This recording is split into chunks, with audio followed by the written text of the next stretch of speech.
pardonner sans retour. Tu vas pardonner maintenant, tu vas revenir à la charge après un mois. Troisième étape, c'est quoi? Rendre le mal par le bien. C'est ce qu'on appelle ihsan. Ihsan. Alladhina hum muhsinoun. Hein? Mais tu peux rendre le mal par le bien alors que tu n'aimes pas cette personne-là. C'est normal, c'est les sentiments personnels. C'est là la quatrième étape qu'elle a dit la sœur, c'est d'aimer tes détracteurs, de les aimer comme il a dit le prophète sallallahu alayhi wa sallam. Insulte-les, maudis-les. Non, j'ai été envoyé une miséricorde et une guidance pour l'humanité et pas quelqu'un qui maudit. Alors qu'est-ce qu'il a dit le prophète sallallahu alayhi wa sallam? Allahumma ighfir li qawmi fa innahum la ya'lamun. Oh mon Dieu, pardonne à mon peuple parce qu'ils sont ignorants, ils ne savent pas. Et de ce peuple ignorant, il a fait des sages par la suite quand ils sont venus à l'islam. Le jour où il a conquis la Mecque, après qu'il a été chassé plus que 10 ans, après qu'il a été persécuté 13 ans dans la Mecque, et puis il a été exilé par force, il est retourné fort de 10 000 hommes, pas une goutte de sang n'a coulé, et après il leur a dit, partez, vous êtes libres. Partez, vous êtes libres. Tout le monde s'attendait à un effet de vengeance. Même les compagnons du prophète sallallahu alayhi wa sallam, ils disaient, c'est le jour de la vengeance. Il dit non, c'est le jour du pardon. C'est un prophète. C'est un messager de Dieu. Ce n'est pas le commun des êtres humains. Et c'est ça qui fait la différence entre notre comportement et celui du prophète sallallahu alayhi wa sallam. Il a fallu que ce mot, partez, vous êtes libres, il va tous les amener à l'islam. Tous. Les plus difficiles et les plus durs, il y en avait 4 qui sont partis et ils vont en fait se convertir à l'islam. 4 personnes, dont Ikrim ibn Abi Jahl, le fils d'Abu Jahl, qui a détracté fait la persécution du prophète pendant plusieurs années. Alors, on a parlé, c'est ça en fait. La 4e étape, c'est difficile. C'est d'aimer aussi celui qui t'a fait du mal. C'est pas facile, attention. Je ne dis pas que c'est un processus facile. Tu veux purifier ton cœur. Tu veux être à la hauteur de ton message, de l'islam. Tu veux ressembler au prophète sallallahu alayhi wa sallam. C'est ça le cheminement. Est-ce que c'est facile? Non. C'est comme apprendre le premier jour à conduire un vélo. Tu tombes, tu remontes. Tu tombes, tu remontes. Et à chaque palier, avant de s'installer et de l'acquérir, tu vas travailler très fort sur toi-même. Tu vas travailler sur ton ego. Tu vas tomber, tu ne vas pas réussir du premier coup.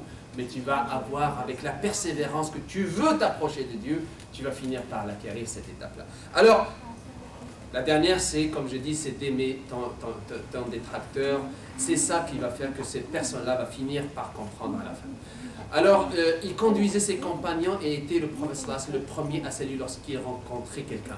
Alors, comme je disais, en fait, j'ai oublié de finir les trois qui sont de l'ordre de mon comportement avec les autres. Hein, de pardonner à celui qui a été injuste avec moi. De nouer la relation familiale avec ceux qui l'ont rompu. Ça, c'est les conseils d'Allah qu'il a donné au prophète.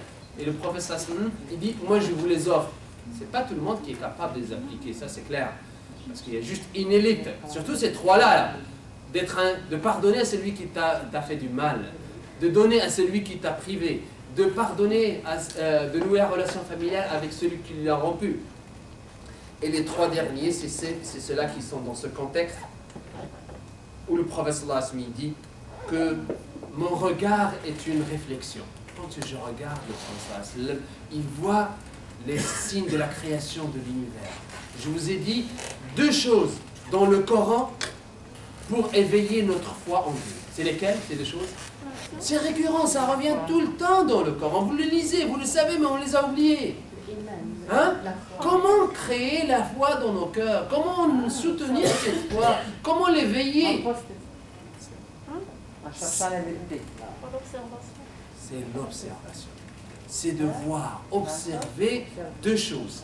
Observer les créations de l'univers, depuis l'infiniment grand jusqu'à l'infiniment petit, l'organisation parfaite, on verra, Inch'Allah, on reprendra ces séances, je l'ai fait maintenant à l'Université de Montréal, si vous êtes intéressés, mais on va le reprendre, Inch'Allah, après la fin de cette séance, sur les caractéristiques du prophète sallallahu alayhi wa sallam. Et dans notre propre création, comment l'être humain est la machine la plus complexe et la plus parfaite. Subhanallah. Le contrôle de température, le contrôle de pH, de pression, tu manges et des usines fonctionnent pour toi. À partir du moment que ça passe la nourriture ici, tu n'as aucun contrôle. Est-ce que tu dis, moi je veux digérer un peu plus, un peu moins? Je veux stocker un peu plus de sucre, non, un peu de lipides? Non, toutes des usines qui fonctionnent pour toi. Parfaites. Jusqu'au point où nous, on perturbe cette perfection-là par notre mode de vie. Alors, c'est ça que le professeur dit. Rappelez-vous, ça c'est très important. La réflexion autour de la création de l'univers et la création de nous-mêmes. Ça, c'est les deux pistes pour nourrir notre foi, Inch'Allah. Et qu'est-ce qu'il dit, le professeur comment ma parole est une invocation. Et quand j'ai entendu ça la première fois, je dis, le professeur, il ne parlait pas pour ne rien dire. Quand il parlait, c'était une forme de communication avec Dieu. D'ailleurs, Aïcha, sa femme, lui dit, tu ne vas pas prendre du repos pour toi. Ta journée, tu la passes dans la prédication pour le message de l'islam, et la nuit, tu pries. Il priait plus que 4-5 heures sans arrêt. Quelqu'un, un sahabi qui s'appelle Abdullah ibn Mas'ud, un jour, une fois, il s'est aventuré, une aventure un peu difficile, il a trouvé le professeur en train de faire la prière de la nuit. Ce n'est pas la prière obligatoire. La prière obligatoire, tu dois la faire très courte, d'accord? Mais il a dit, ben voilà, un bon moment, hein, inopiné pour gagner des hasanats avec la prophète sallallahu alayhi wa sallam. Et c'est quoi? Il s'est embarqué avec le prophète sallallahu alayhi wa sallam. Il a récité 7 des grandes sourates. Ça prend au moins 3 à 4 heures pour les finir. Dans une première raka. Vous imaginez? C'est incroyable. Il a dit à chaque fois, j'allais abandonner et m'asseoir, laisser le prophète. Mais vous imaginez? Quelqu'un qui passe toute la journée à aller en fait de tribu à tribu pour passer le message de l'islam. Une personne au départ, regardez, 1,7 milliard de musulmans qui le suivent maintenant. Ce ne sont pas tous des anges, mais la plupart portent le message de la foi dans leur cœur. Alors c'est pour ça, il dit, mais donne-toi du repos. Qu'est-ce qu'il a répondu le prophète sallallahu alayhi wa sallam? Fini le repos pour Mohammed sallallahu alayhi wa sallam. Fini. Depuis que j'ai le message de l'islam, le repos c'est où? Dans le paradis.